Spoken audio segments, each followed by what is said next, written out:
What's up, everyone? Drew, aka Catching Rockets here. Looks like today was a good day. So we're going to do the usual. We'll go over our plays from today, and then we'll look at trades for tomorrow. You'll probably hear some Mandarin in the background. My wife's talking to her aunt.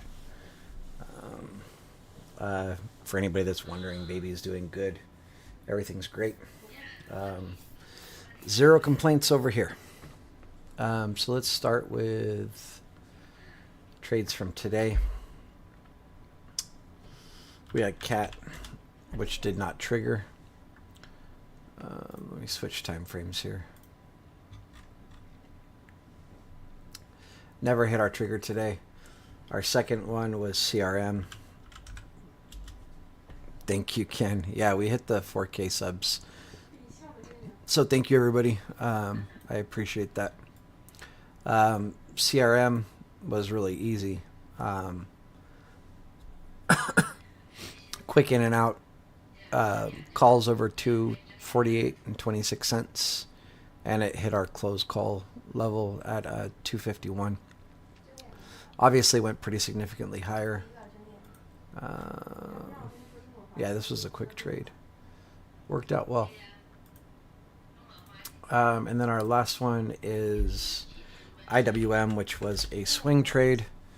And so this one's still going, but to me, this is a win. We actually hit the price target, or the first trim, twice. So that's awesome. Or 3 times, actually. Yeah. Where are we? Sorry. We hit it twice. So that's cool. For tomorrow, I've only got a couple, but they're nice, so should be some money to be made there. So the first one's going to be AMAT. This is going to be a day trade below 224 and 45 cents. Right now we're above, just so you know, after hours. So below 224.45, we'll take puts. First trim 223, second trim 221 and 72 cents, and then close our puts at 220 and 50 cents. There we go. And then the other trade that I have for you guys is going to be Meta. Ox does have a little bit of a setup there. We can look at it. I'm not really doing requests today, but Andrew Tate, I did find a trade for you on Meta today. So I know you asked yesterday, but the setup is there today. So on Meta, I'm looking for puts below 286 and 85 cents. First trim I think I said 286. 486 and 85 cents. First trim 484. Second trim 482 and 5 cents. Close puts at 480. Just be aware there is a good chance that we bounce from the first trim level. Or wait, is it the first trim level? Yeah, I think so. Anyway, just be aware. First trim might be the only one that we get tomorrow. This is also going to be a day trade. So just in and out. What's up, Alan? Let's look at Ox really quick, because that's really all that I have for you. Or I have Spy. Sorry, let's look at Spy. Or wait, am I thinking of something different? It's Ox. And if I could spell... I was thinking of Zom. I don't know that there's a setup here.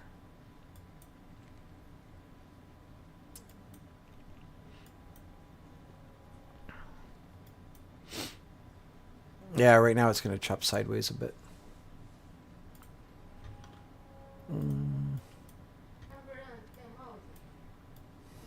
Oh.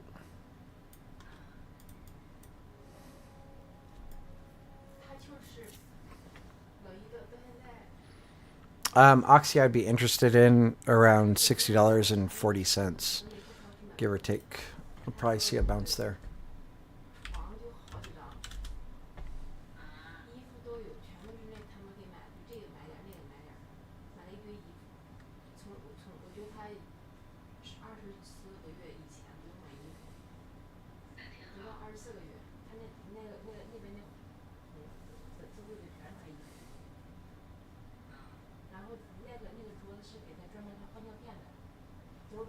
Actually, I would watch this very closely here. Right around 61. If we do not bounce here, we're going to go much lower. So if we lose this, I'll be watching. I mean, there's a few areas you can bounce. This is one of them. But there is a chance they come all the way down.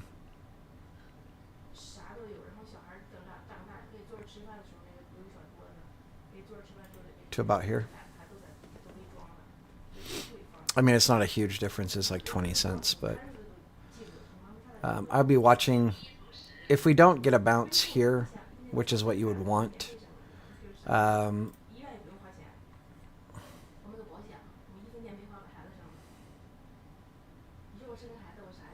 it's kind of iffy. Like I would probably get into calls right around 61.40 if we bounce here. And then you're looking for about $62 roughly. Get out right about here, 61.92.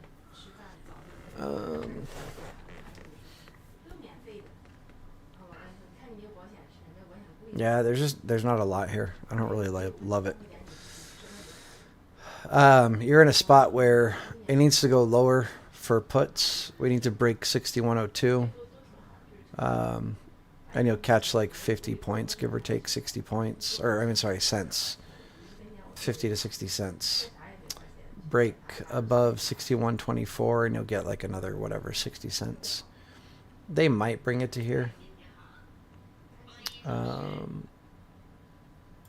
62.23-ish, but yeah. There's a good chance that we reject at 61.92. Just a heads up. And then we'll just look at SPY really quick. And then that's going to be it for the video. Later this evening, Shorty will be going over futures and what he expects from the market for tomorrow. Thank you, the Mark crew. Hey, Cactus. The baby's doing great. Thank you. What charting program? This one here? This is TradingView. If you're asking about this, this is a very private indicator. So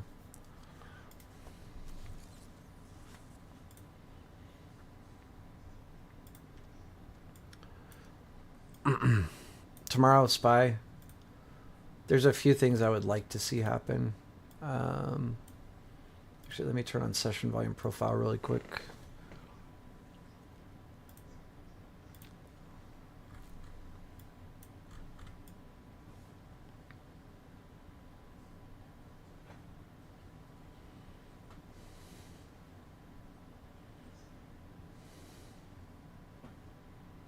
I'm pretty bullish tomorrow.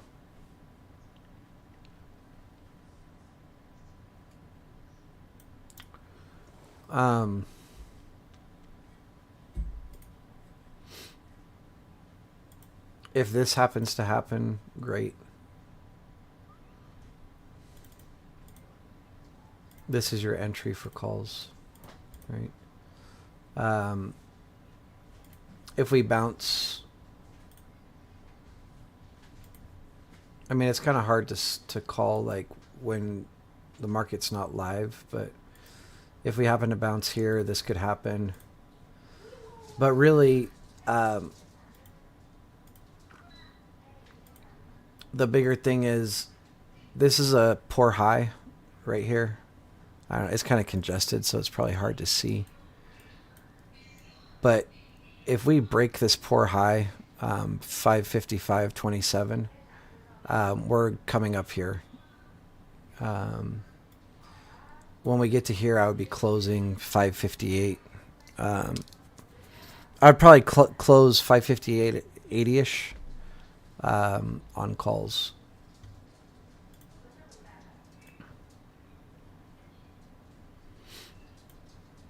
If by some chance we lose this, things will get very ugly. So if we happen to lose this, we come to here.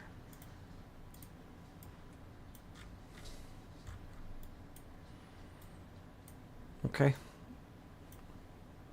So it should be pretty clear. Like, I wouldn't be interested in puts unless we lose the poor low here. Um,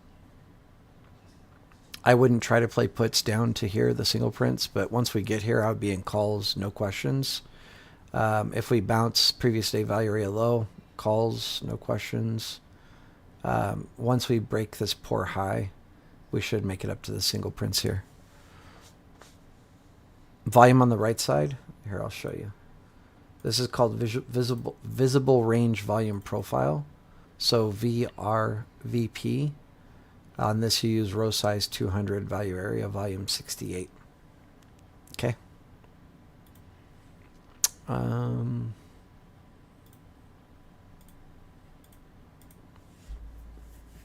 So that's all I've got. Unless anybody has any questions. Pretty quick stream. 11 minutes. Oh, the Mark crew asked if I'm bullish on Qs. I mean, kind of moves together with SPY. I looked at Qs. I didn't really see a setup.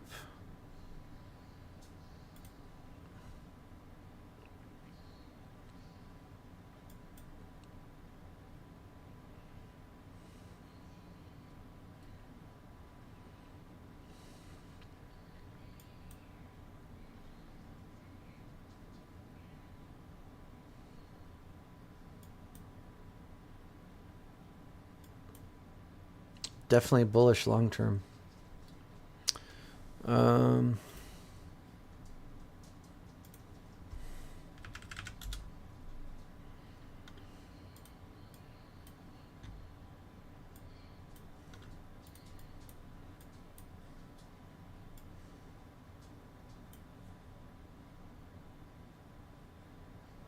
$486, $487 is doable.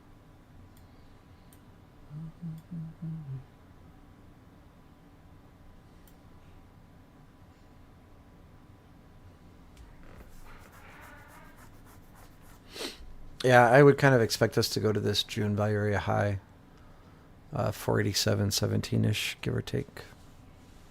Okay.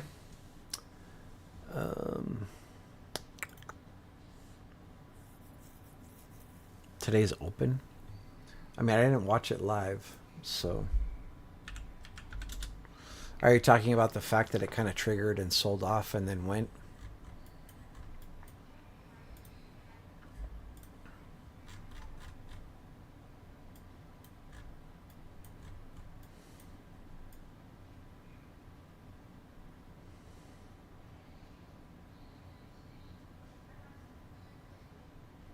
No, I said a big sell-off before and then coming back and crossing over the level would invalidate it.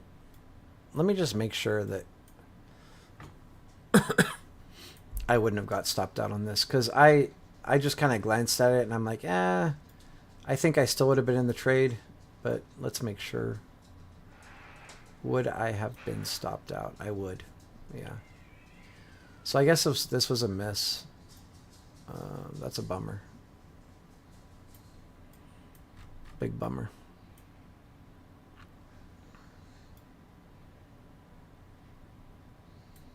All right, well, I need to change that on the spreadsheet. That is a miss. That sucks. Well, we were 1 for 1 today. Thank you, Money Mark. All right, so just to show you guys, I changed it. IWM, miss. CRM, win. Cat, invalid. Yeah,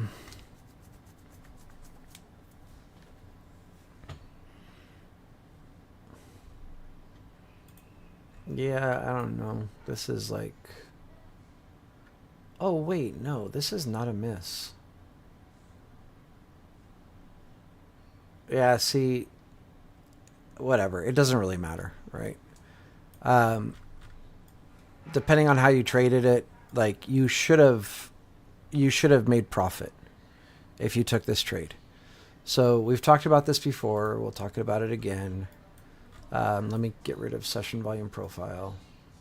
Actually, I'm gonna change this on the spreadsheet because this is not a miss.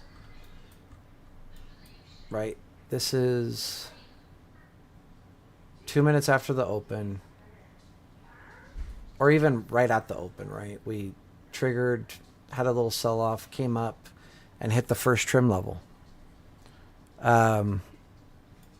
And so, with that said, if you take this trade,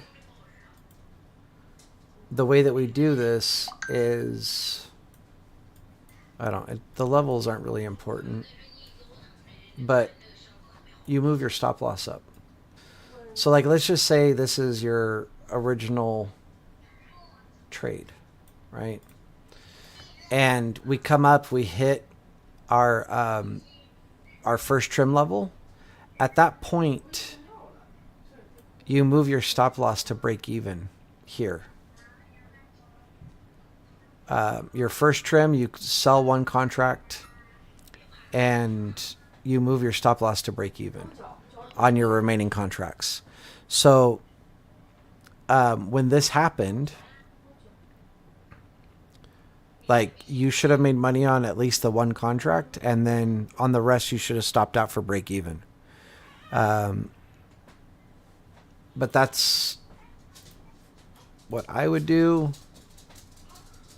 As far as personally, I mean, like, if I was trading, I would have caught this initial move. And as far as getting up to here, it wouldn't have happened for me. Like, this is too choppy.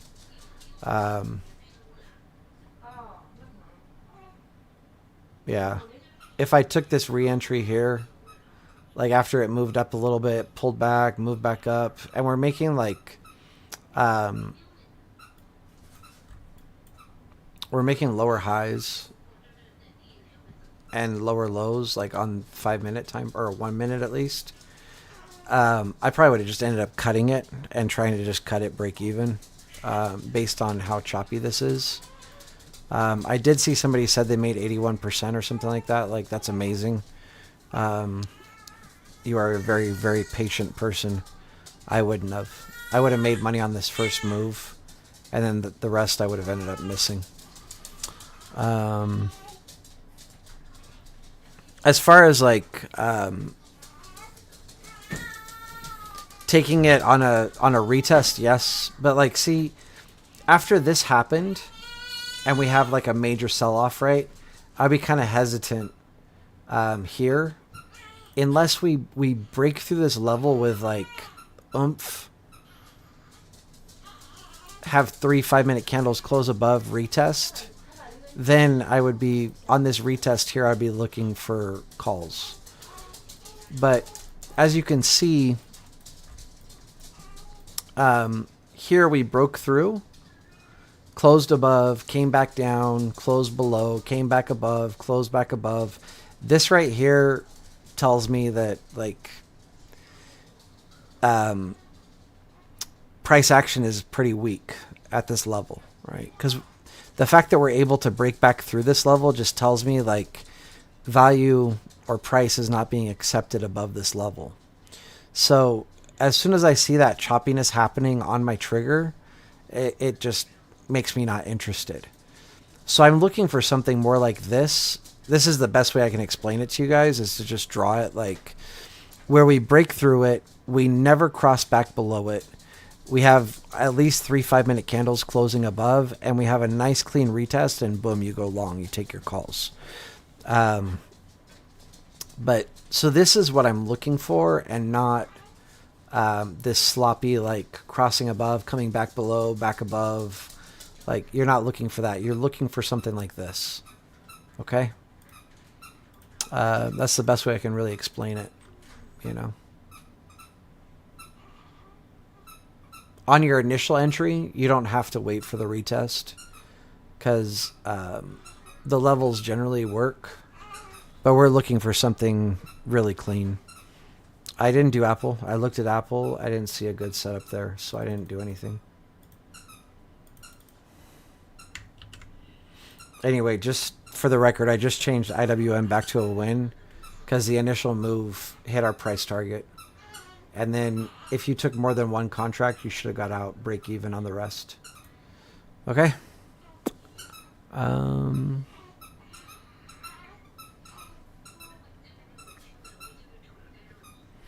Nice, Ashton.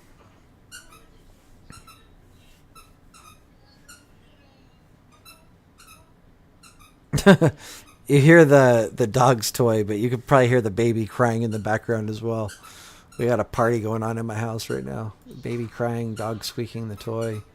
That's the puppy dog ASMR. And there's the baby crying. All right, everyone.